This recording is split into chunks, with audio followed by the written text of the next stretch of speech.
अजितदादांनी मनपाला दिलेल्या 50 कोटींच्या विशेष निधीत माजी महापौरांनीच घोटाळा केल्याचा आरोप माजी नगरसेवक योगेंद्र थोरात यांनी केला आहे. उपमुख्यमंत्री अजित पवार यांनी सांगली, मिरज आणि कुपवाड महानगरपालिकेच्या विकासासाठी दिलेल्या 50 कोटी निधीतील कामे स्थानिक राष्ट्रवादी पदाधिकाऱ्यांनी मॅनेज करीत स्वतःचा विकास केला आहे. माजी महापौरांच्या प्रभागात 50 कोटीतील अंदाजे 20 कोटीची कामे आहेत.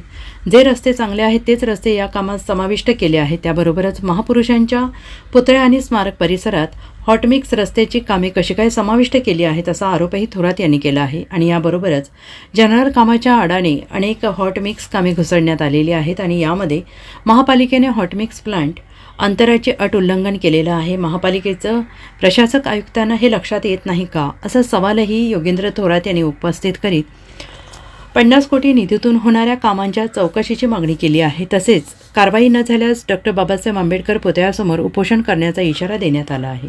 सांगली, मिरज, कुपवाड मध्ये मी नगरसेवक म्हणून काम करत असताना नगरसेवक पद संपायच्या आधी मी माननीय नामदार उपमुख्यमंत्री माननीय अजितदादा पवार साहेब यांच्या गटात मी प्रवेश घेतला होता.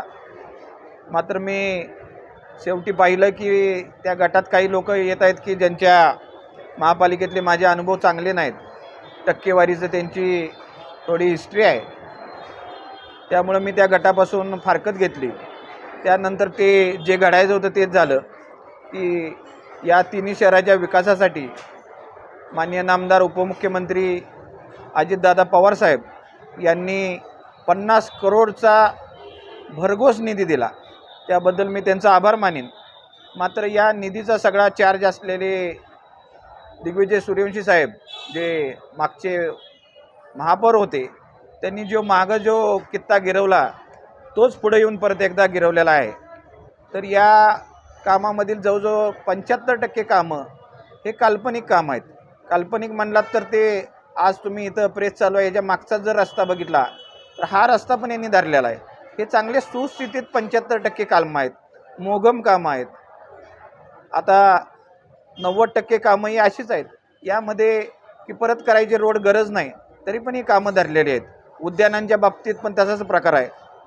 आणि सगळ्यात महत्त्वाची बाब आणि गंभीर बाब म्हणजे डॉक्टर बाबासाहेब आंबेडकरांचा जो सांगलीतील पुतळा आहे त्याला यांनी 1.5 करोड रुपये धरलेले आहेत आणि दुसऱ्या एका कामात 50 लाख रुपये धरलेले आहेत. तर डॉक्टर बाबासाहेब आंबेडकरांचा पुतळा असेल, अहिल्यादेवी होळकर यांचं स्मारक असेल,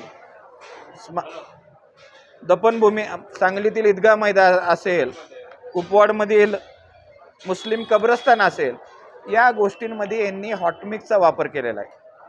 म्हणजे काम 2 कोटीचं असेल तर एक 2 लाख रुपयाचं हॉटमिक्स टाकणे म्हणजे जे ठेकेदार 500 जे ठेकेदार आहेत ते 40 ठेकेदारावर मर्यादित होतं.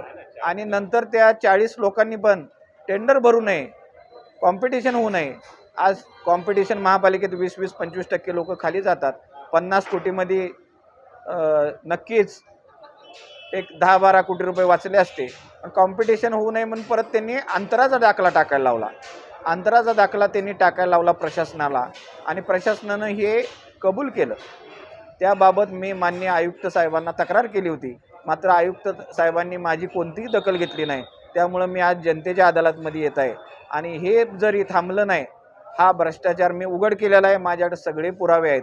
आज तुम्ही 2.5-3 कोटीची कामं धरलेली आहेत, क्लबिंग केलेलं आहे आणि ह्याच्यात 90% सिमेंटची कामं असतात आणि 1 कोटी तो हॉटमिक्सचं काम टाकलेलं आहे. बरं चला ठीक आहे, पण तुम्ही राष्ट्रपुरुषांच्या पुतळ्यात, ईदगाह मैदानात, मंदिरांमध्ये, राष्ट्रपुरुषांच्या स्मारकामध्ये त्याच्यात पण तुम्ही हॉटमिक्स टाकलेला आहे. ते कशासाठी टाकलेलं आहे तुम्ही हे जनतेसमोर येऊन सांगा. Bureau report, SBN Marathi, Miraj.